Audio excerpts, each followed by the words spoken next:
Morning Kindlech, here to God willing record Os Ches in the Mimer Kimei Seitz at Shrine Marina of Flows. Said Acharon Shel Pesach Tuf Shin Ches. With God's help, God willing. As always, learning to bind our souls to God, give pleasure to God, hasten the redemption. Gonna fight our way uphill to reveal the godliness and feel good. Let the godly spark shine.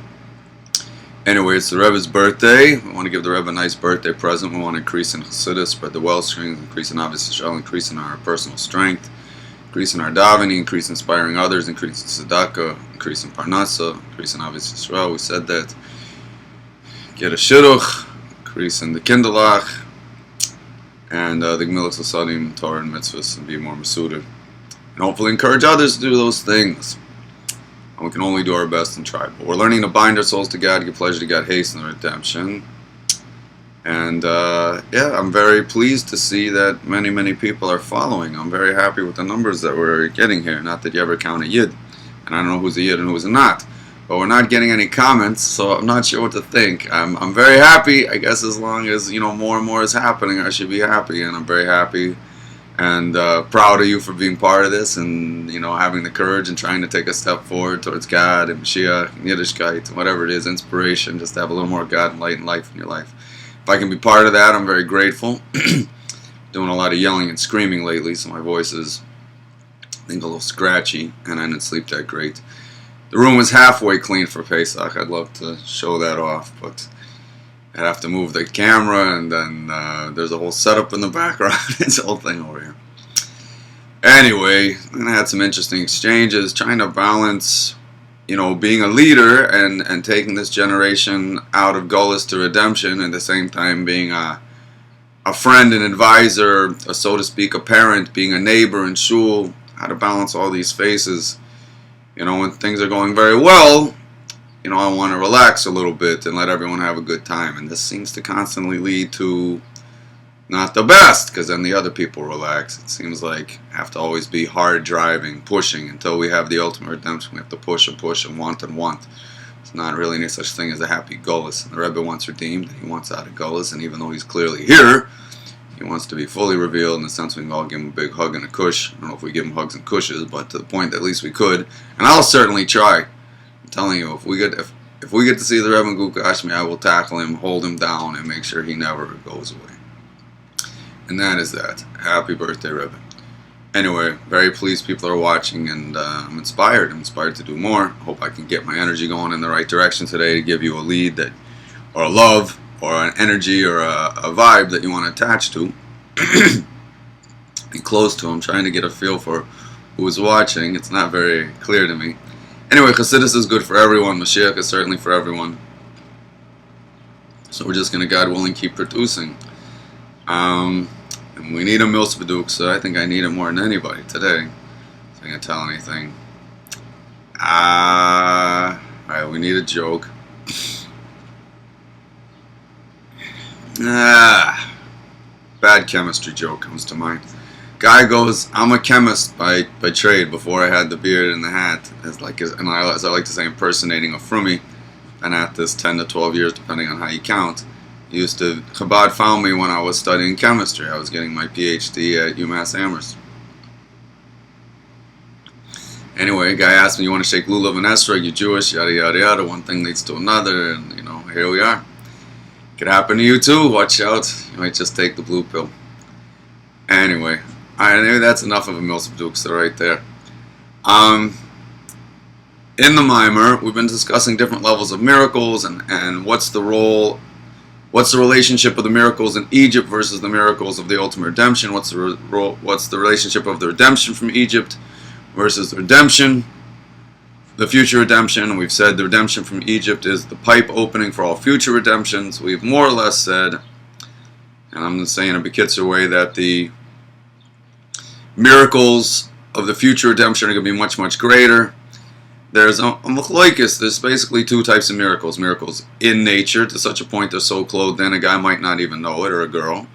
And then there's miracles that bust nature that you can't miss. And with busting nature, it could go higher and higher and bust nature more and more and more, because the way nature exists in the heavenly heights is without limit. It exists in an unlimited way there. The rules that we perceive here are not there, and when this light is revealed here, it breaks those limits, and you see clearly there's God running the world, and there's a master in the house, and everything's good. We're walking around in this garden. The other light, the other miracles stem from the light of God, the way it is stemming from the same infinite light of God, but the way it can come all the way down and be invested here, which you could maybe say is a greater miracle. How does that infinite light fit into a world where we can't? First of all, how does it fit in? And second of all, in a way that we don't perceive it. So the verse says, I will show you wonders in the future. So what's the I will show? There was a machloikis, Samek Tzedek and Mittler Rebbe, between the second Rebbe of Chabad and the third Rebbe. The Mittler Rebbe said it goes on the superstar nature-busting miracles, that because in the past you saw the effect of the miracle, you saw the sea split, but you didn't see how it split or understood, you just knew that it happened. In the future you'll see Hashem splitting in the sea, you'll see how he does it, you'll understand the whole thing. Or at least much more, you'll see what's going on. I was thinking of, you look at an old school clock, you see the time, but you don't see behind the scenes all the wheels spinning and springs and doodads and gadgets. So to here, you saw the sea split, but you didn't see all the forces at work. Samek Tzedek says this verse goes on the miracles invested in nature, which we said the chiddush there is a guy might not even know the miracle happened, and in the future you'll perceive the infinite light of God that's making it happen. You'll see the infinity within the infinity of nature, and how it's running things. Maybe we could say you'll see all the behind-the-scenes stuff that had to happen for that miracle to take place. The phone call came at just the right time. He had to meet this girl at such and such a time 20 years ago, that they'd get married to have this child, who would be in school at this time, who would need this thing, that would cause the wife to call, that would, however you want to do it. So there's a debate there. And the biggest chiddush of all seems to be these superstar miracles will be in nature and beyond nature at the same time. So how can that be? And that seems to be agreed by all opinions. Is that nature itself has a vessel for holding light beyond nature. Well, how can that be? Isn't nature what we perceive? How could it also be a vessel for holding what's beyond it? So one of the highest levels of God, or possibly the highest that we discuss, is called Nimna Minos. We haven't discussed it in this mimer, the contradiction of all contradictions. And that's understood to be or represented as Hashem being in time and space and beyond time and space at the same time. Like we saw by the Holy Ark, like we saw by the Hanukkah oil, that it burned and wasn't consumed. How does it burn and not get consumed? How can the Holy Ark take up space and not take up space at the same time? In the same space. The space it takes up is the same space it's not taking up. I mean, you can understand that. So Hashem's ability to be infinite and finite in the same time, or to be infinite in a finite space, or to be beyond time and in time, these seems to be some of the highest levels. I'm adding the word highest levels. Seem to be saying that. But we did say the way Hashem's infinite light is invested in creation to the point where maybe we can't see it stems only from this level of Levado, which is Hashem unto himself. And I'm going to say that refers to his innermost essence. I think we do need a real joke. Anyway, guy walks into the bar and he asks for a glass of H2O. I think everybody knows H2O is water. Takes a glass of water and he has a good time. Then his buddy says, I'd like a glass of H2O too. He also wanted. He dropped dead. Alright, hopefully you get it. But if you don't happen to get it, H2O2 happens to be peroxide. And it gives me a chance to say, the Rebbe Melech Mashiach, according to many of us, I don't want to force anybody to say anyone, your relationship with the Rebbe has to be personal. Don't let anybody force you. You have to find your own journey. Don't be pushed by anyone. But the Rebbe is here for you and he loves you. Be clear about that. But how you want to relate to him and whether you want to identify him with this King Mashiach, which clearly he is, if you look at the laws, then and you learn properly and you don't try to dray and kvetch on words like some people, super smarties who outsmart themselves. Don't outsmart yourself. Just the Rambam's smart enough. Just read straight. Anyway, the main two places to get familiar are the last two chapters of Rambam, the Dafim of Sanhedrin, I think starting Sadek Ches, which is page 98. The last two chapters of Rambam are in the laws of kings and their wars, which is in the book of Shoftim, the book of Judges. The very last two chapters. Chapter 11 discusses Mashiach himself. Chapter 12 discusses the days of Mashiach, 2 stages. Anyway, when I first, and the Rebbe says many times in the Sichas and Nun Aleph and Nun Vei, Sichas are prepared talks, Maimorim are Hasidic freestyles, where the Rebbe holds a handkerchief just so he could stay in the world, and the God just speaks through him. The Rebbe didn't even himself know what he was going to say before he said it. on a completely another level, just a microphone for God to talk through him. It's an interesting story about that. Chassidim arguing an interpretation of the Maimer come to the Rebbe after. The Rebbe sides with a Chassid. The Chassid says, I don't have to take that because when you're saying the Maimer, you're the Rebbe, but now I can argue. It's an interesting idea. I don't know who wants to argue with the Rebbe whether he's saying a Maimer or not. As it's an interesting philosophy to show the level the Rebbe's on. When he's saying the Maimer, has to hold a handkerchief just to say in the world.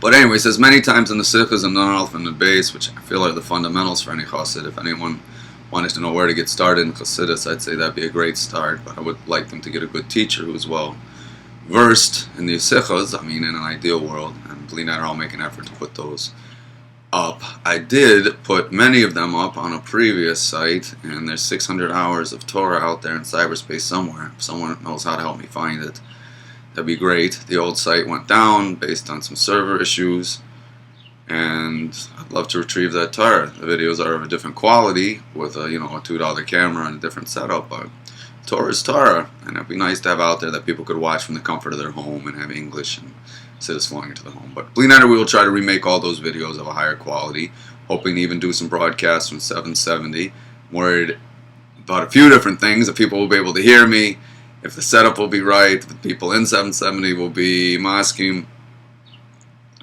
however I might say it. But I think if we're putting the Rebbe's Torah on the net, I think people will be very happy.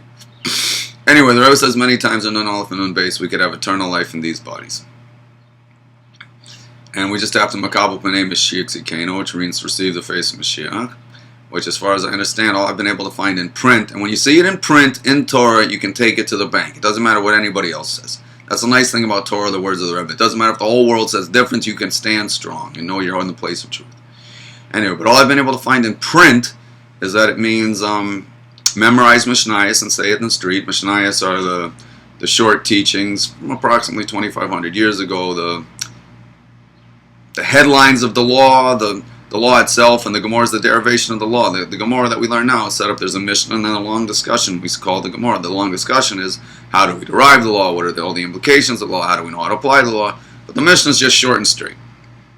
So memorize Mishnayos, learn it, say it in the street, and learn about redemption and Mashiach, which we're obviously doing now, and spread out the well springs is obviously good. So being part of this and passing on a little of what you learned, God willing, hint, hint, hopefully a little push, nudge, nudge, hopefully a little inspiration to do that, even if it's just one word. Can't imagine how much difference it makes to add one word of Chassidus in any environment. I don't care if it's your workplace, you're schmoozing, your business meeting, you're at school. It just changes everything. To put a drop of Chassidus in there, you put a drop of the essence in it, pervades everything.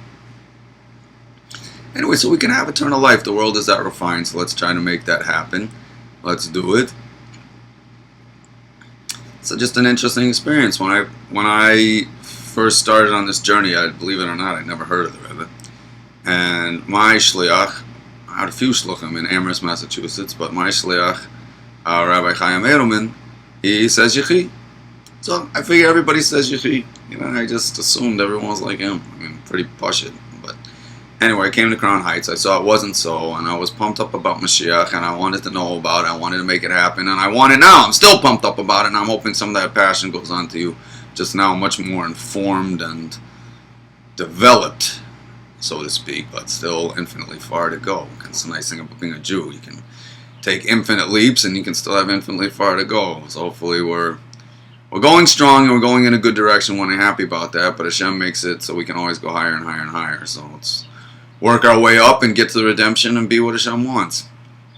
And you got to be a little tough sometimes to do that. Anyway, like I said, I'm a little fatigued, so hanging in there, hoping you're doing well and hanging in with me. Pushing Hashem appreciates our effort. Came to Crown Heights, I saw it wasn't so I had to ask. And the way it's set up in the yeshivas, by Shabbos you'd go and eat by families. And then ask them about Mashiach. And people would say from one end to the other, opposite each other, everything left, right, and center, and they'd speak very passionately about Mashiach, because the people are passionate about it. That's nice. I want to give them credit for that.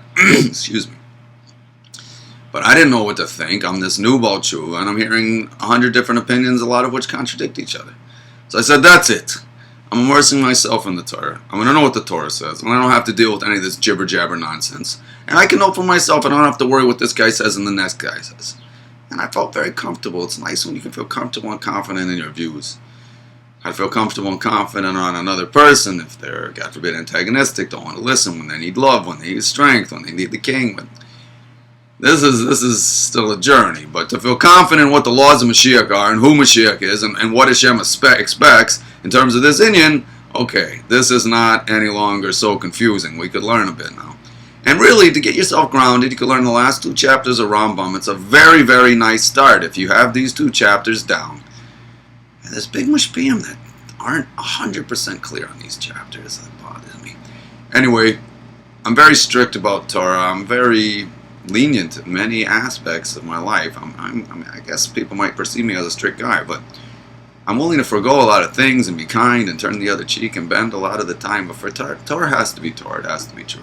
And if a Rosh Yeshiva is quoting the last 2 chapters of the Rambam a little bit improperly, I get a little incensed. It's very difficult for me. People look to these people, they're leaders. They have to know. And you have to know. You have to be very clear the last 2 chapters of the Rambam. Just knowing the simple text would be a very nice start. Knowing the commentary below the line would be a good help. Digging out the Gemara would be a big help. Depends how much you want to learn, how deep you want to take in, how many questions you want to ask. Now let's put this, you want to get your questions answered, but keep in mind it's not a mitzvah to ask questions. There are a number of people that are just more comfortable in the question space than the answer space. This can be a problem. We need the questions, and we have to understand the questions, and we have to get to the truth, but it's not a mitzvah to ask the question. And what do I find generally drives these people? Is they're more comfortable in a place of doubt, because if there's a little bit of doubt, and you know who doubt is, God from Malik, then they're not pinned down, they're not pigeonholed, and they don't have to do. They left themselves out. This isn't so good. You want to put your flag firmly in the stand with what you understand now. And not be afraid that something's going to come down the line later and change your understanding. You want to leave room for the fluidity, that something else might come, and you'll be able to change. You'll be able to change and adjust to the truth as you understand it then. But it's not a mitzvah just to keep digging and digging for more questions. If you find this is what you're doing, you need help. You need to speak to someone. You need to build your confidence, your intellectual confidence, and spiritual confidence, and stand strong. And not be afraid of being wrong. Or you don't know everything. It's okay you don't know everything. You have to work with the truth as you have it now, the way you perceive it, and you have to know there's room for change. But anyway, my views on this topic haven't changed a whole lot. Because the simple text really isn't too hard to understand. What's behind the scenes, there's plenty of room for debate, but it doesn't change. No matter how you debate it, it's never going to change the simple words in print. Basically 4 qualities of who is Heskes Mashiach. You have to know there's 2 levels of Mashiach, and there's presumed in every generation. Then there's the for sure guy. 4 qualities to be presumed, 2 to be for sure. Mashiach doesn't have to perform miracles, but he could. Why do we want the redemption? So we can learn Torah all the time. What signifies that the redemption hasn't started? What's the only difference between the beginning of redemption and not redemption? Is subjugation of the Goyish nations. Big debate. Has this occurred? Has it not occurred?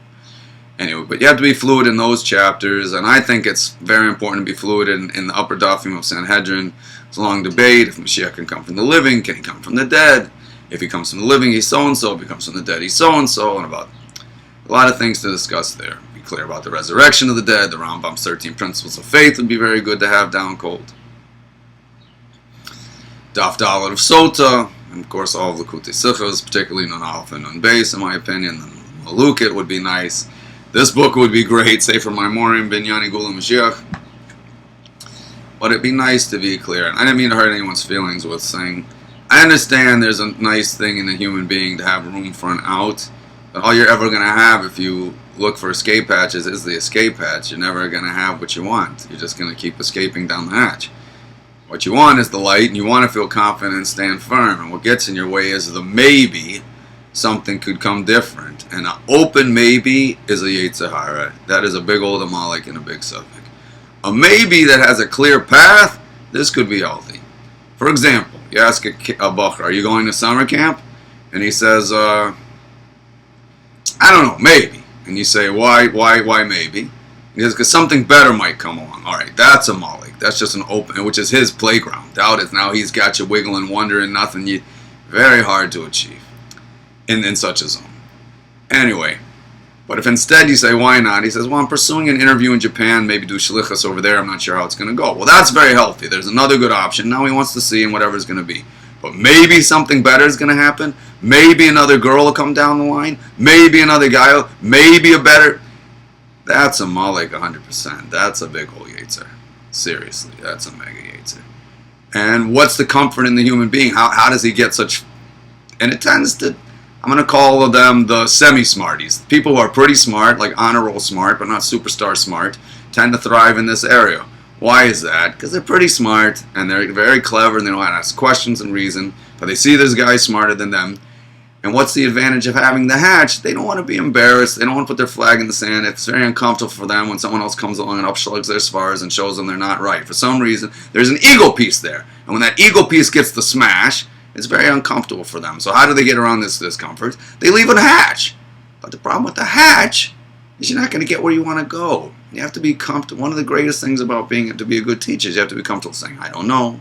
Changing your opinion when you see it in print. No matter how strong my opinions are, if someone shows me in print, I'm happy to change. I'm happy to change. I don't want to be smarter than the Torah. I'm not. I'm very glad God gave us the Torah, wrote it down for us, and it's here for us. So I'm not trying to change anything. Or, I want to be a light. But I'm happy to change if need be. But don't be afraid of being wrong. You're not perfect. You don't know everything. It's okay to be wrong. And it's fun to be wrong. Then you can grow. You can learn. It's wonderful. That's where you get the biggest bumps and boops.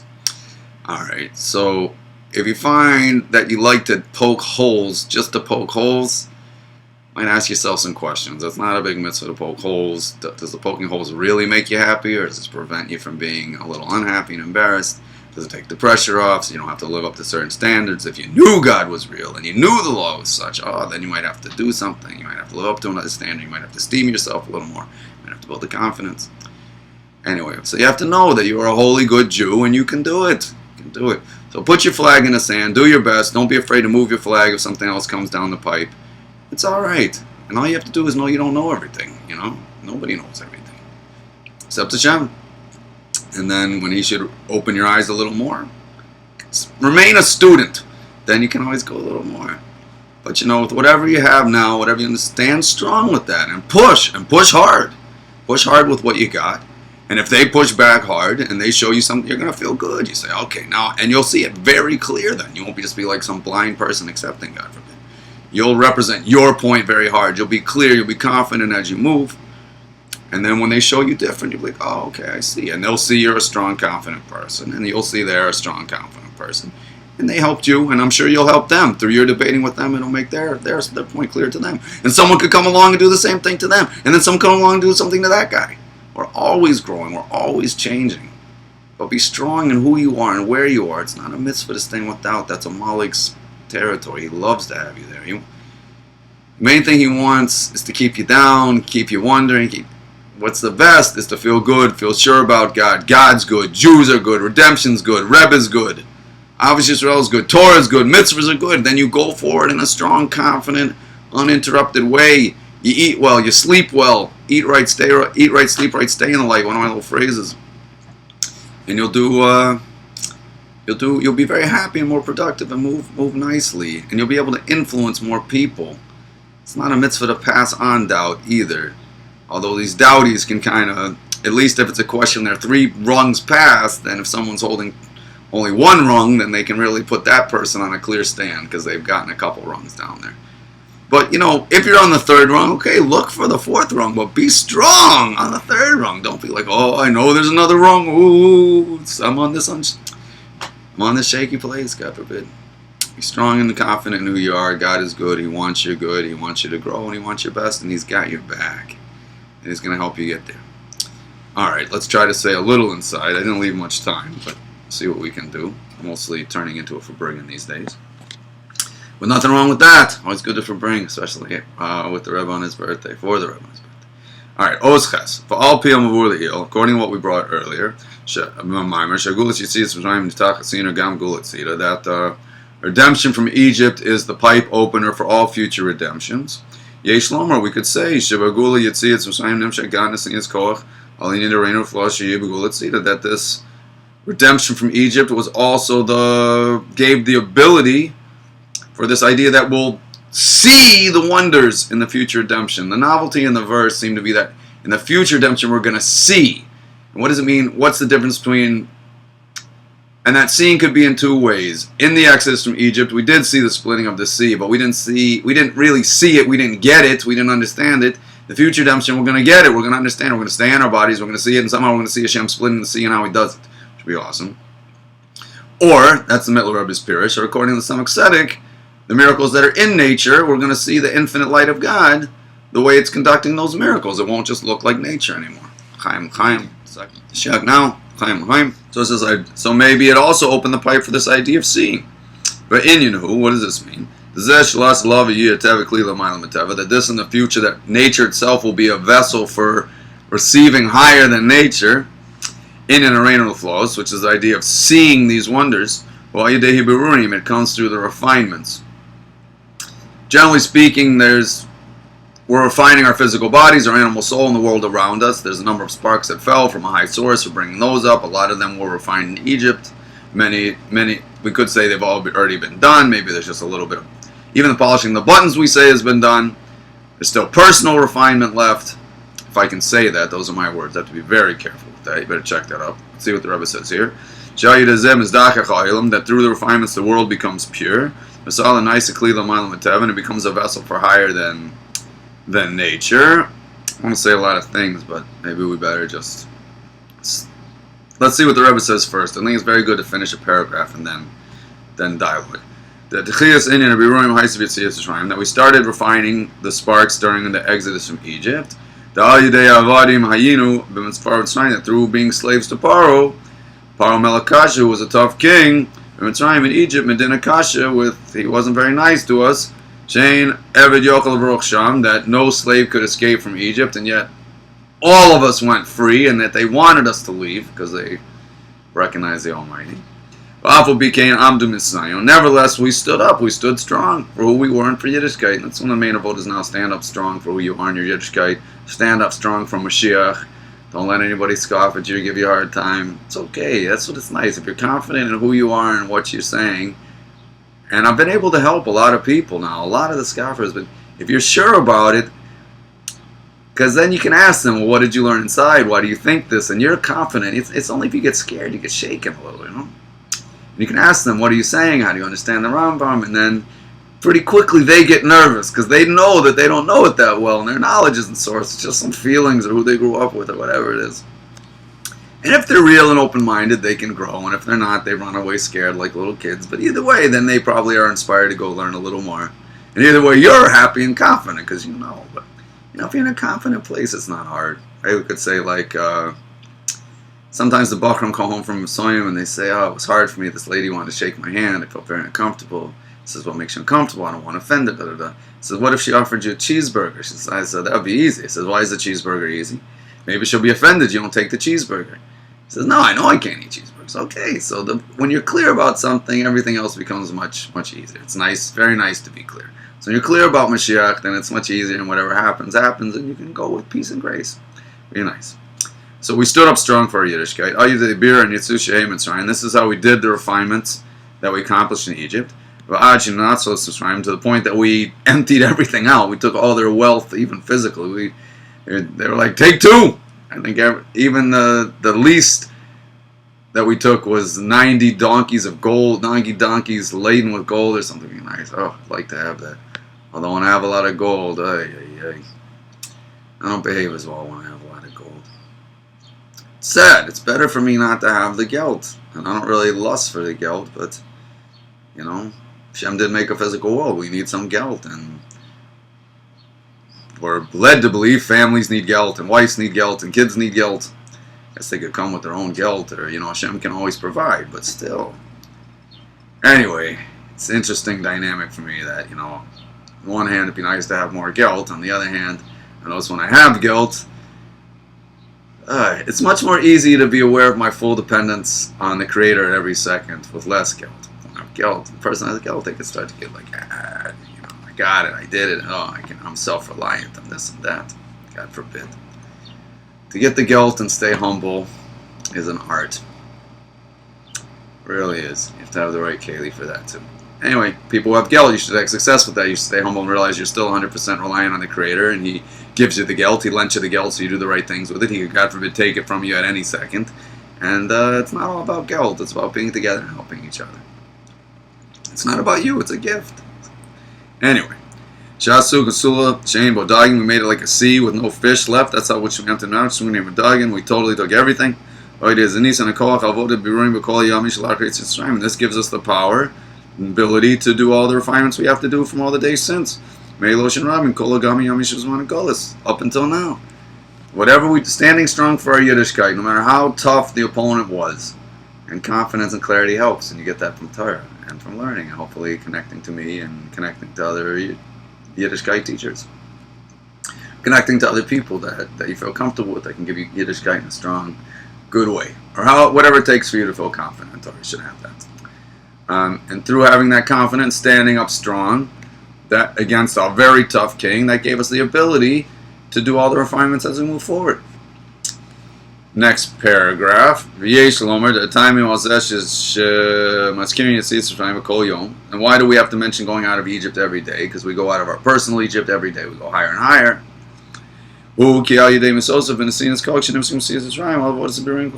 another reason we do it is remembering going out of Egypt, and we're constantly going out and remembering the power that was given to us through that going out. It helps us do the refinements as we move to this particular day. Hashem took us out of Egypt. He did tremendous miracles. He crushed the firstborn. He split the sea. We stood up strong. And that ability helps us as we move forward to continue to stay strong and do more refinements. So we'll accomplish more and more. Which brings the Gula closer. Because every spark we refine, makes the world more refined, a purer place. And what is, I'm going to say the word end game, how clean are we trying to make the world, the house, the vessel, the keli? If we really clean the world up, it'll become a vessel for a revelation of godliness that's higher than worlds. We'll make nature will be a vessel to receive godliness that's higher than nature. The world will be a vessel to receive godliness that's higher than worlds. It becomes, and I'm going to add something. Fine, there's a unity of God that exists in the world on the worldly level, where the world can just be a world. You can perceive the world you perceive it, but yet it's full of God. You just injected the Aleph, but it looks like the same world. You see the multiplicity of the world. Nevertheless, it's a God-filled world, but there's a unity there. Once that unity is there, I'm suggesting, and I should write this down, we should publish our Chidushim.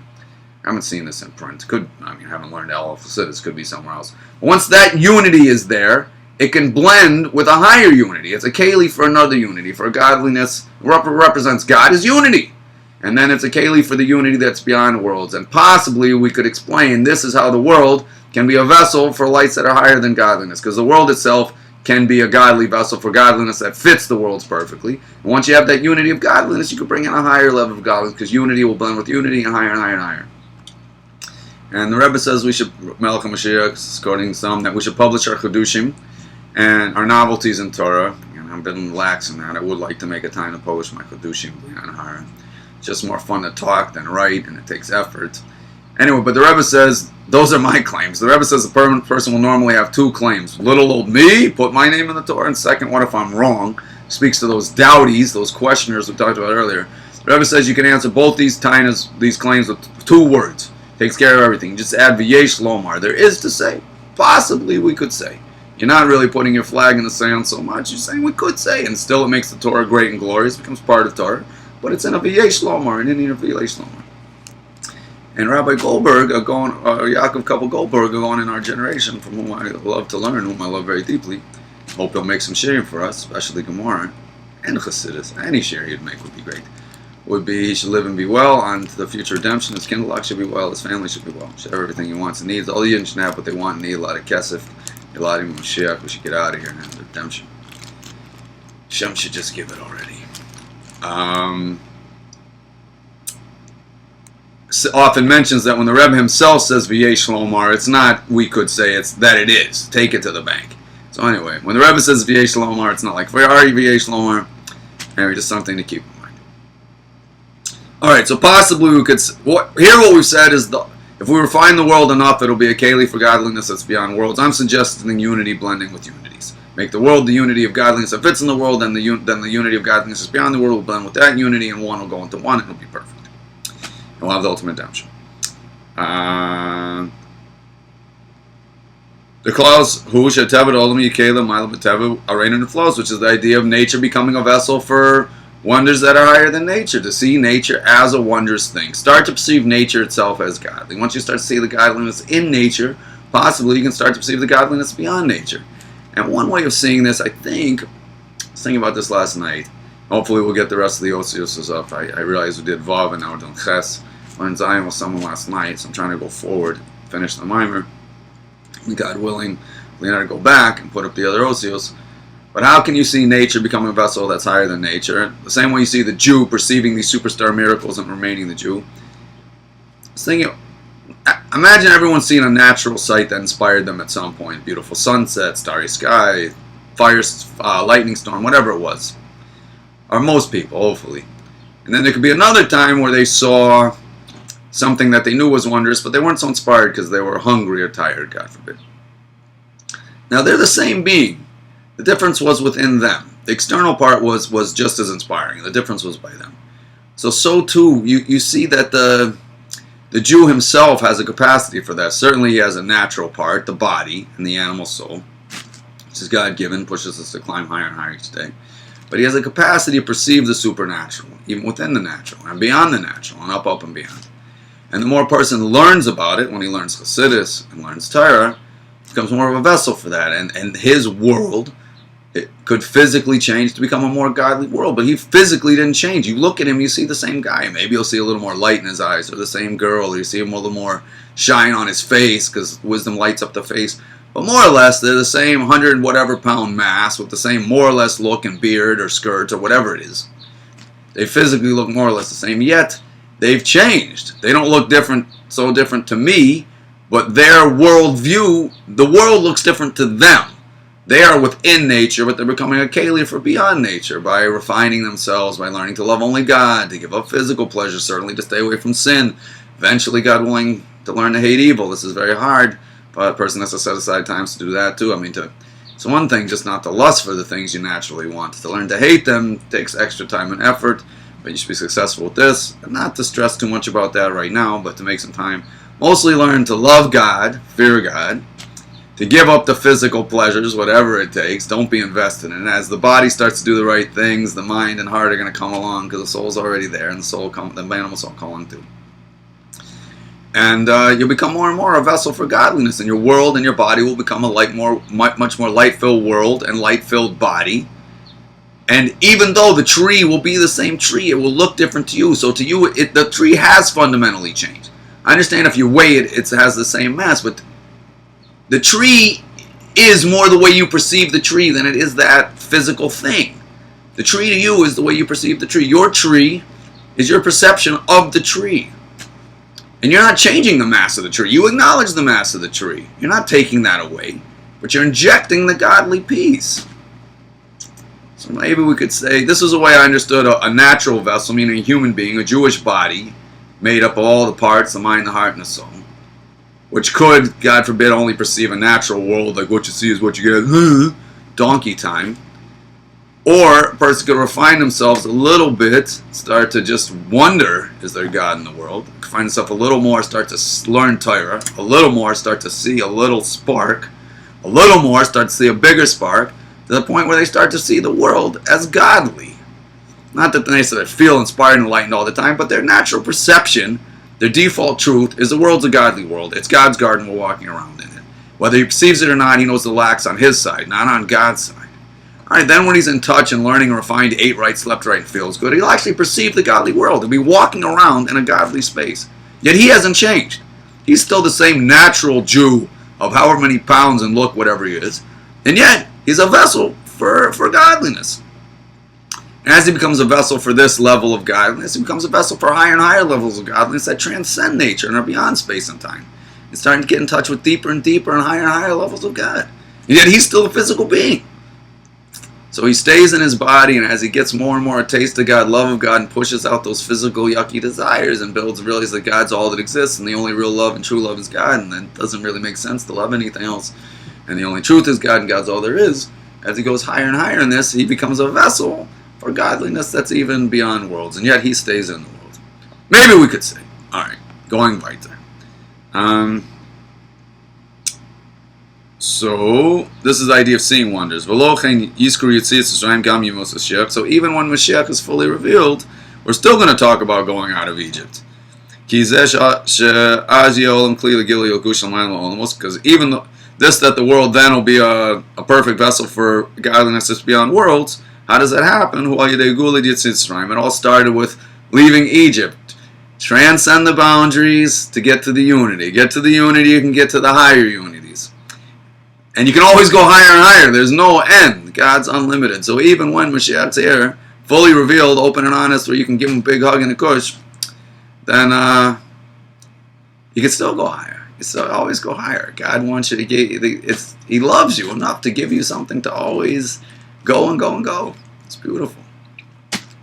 Something to always strive for, stay motivated, stay good. Higher and higher levels of godliness. Alright, but you got to fight. You got to go uphill. You got to overcome the body. You got to do it. You should have success.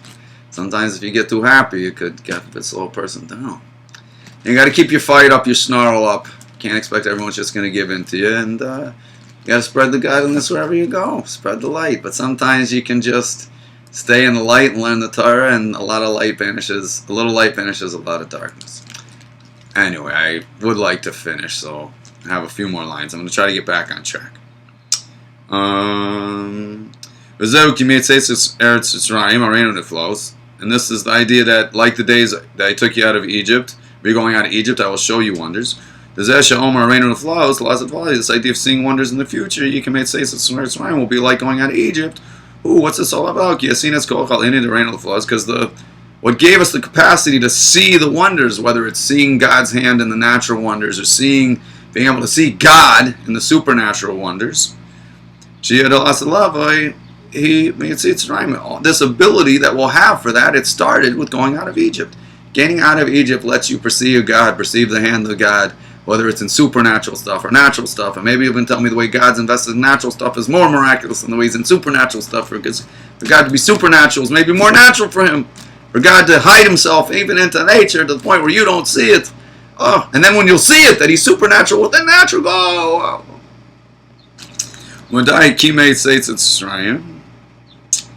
And let's be medaic about like the days that you went out. Which is many days. Because it's